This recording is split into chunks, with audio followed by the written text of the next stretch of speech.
very interesting date that did not end it like it was supposed to.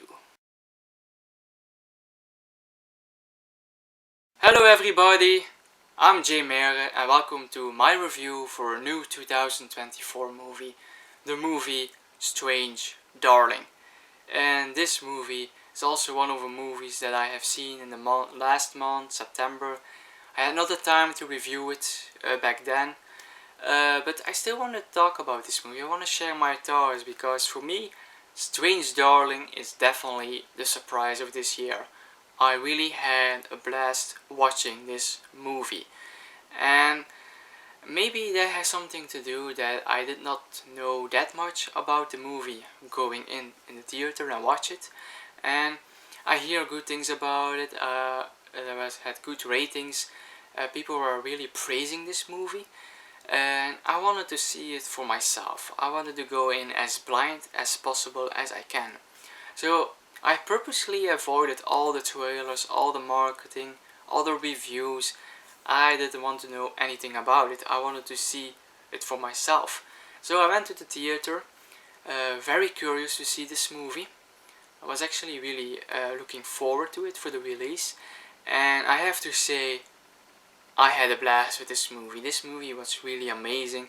This is really my kind of movie. I had a good time with this film. So, Strange Darling is a movie directed by G.T. Molnar, not a director that I really know much about. Maybe I have seen a movie about him, or maybe this is his directorial debut. Don't quote me on that. And the movie is not really a big cast.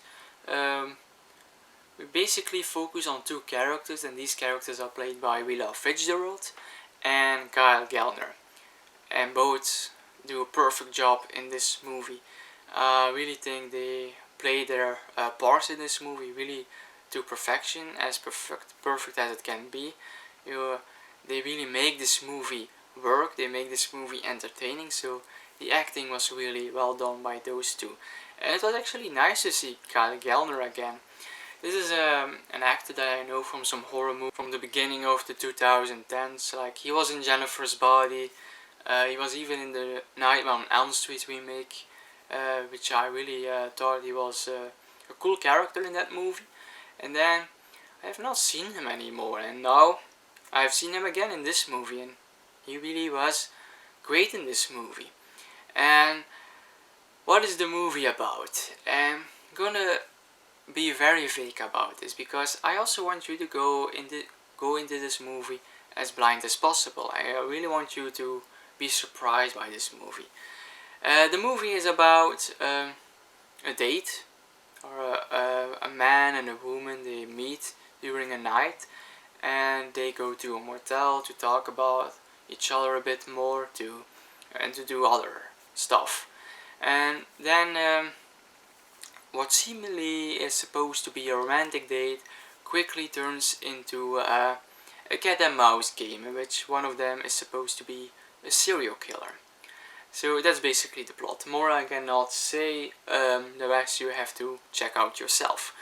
But why is this really my kind of movie? Why did this movie really appeal to me? And the movie works for me because the narrative. The narrative is non-chronological. The movie is told in a non-linear storytelling, and I really have a soft spot for movies that does this. To tell a movie like starting in the middle, then go to the beginning, and then the end, and then we do a reveal that something happens in the middle that is important for the end. And this movie really feels like that.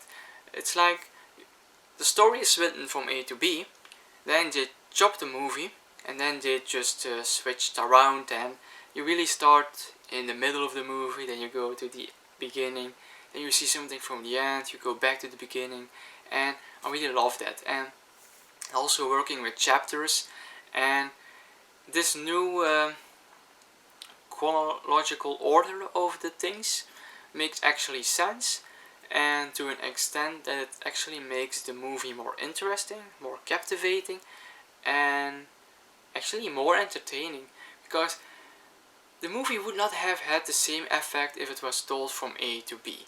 So the non-chronological storytelling is actually perfect for this movie, and also really well directed.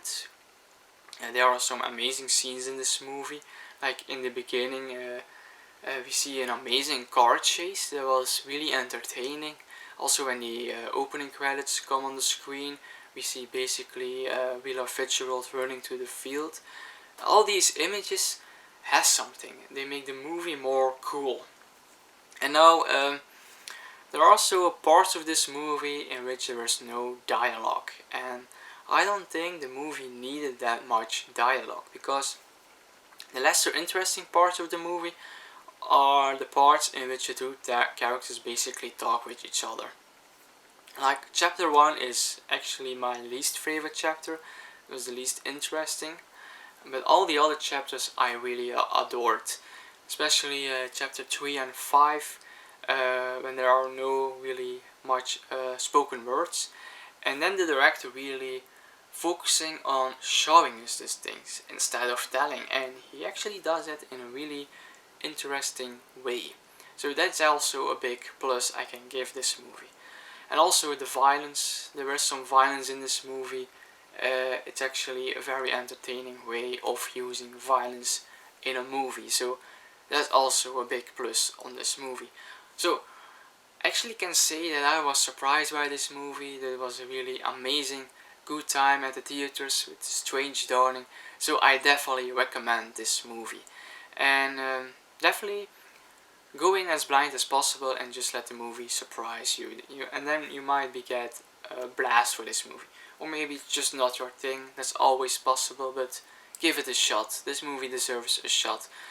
So if you've seen the movie, please let me know.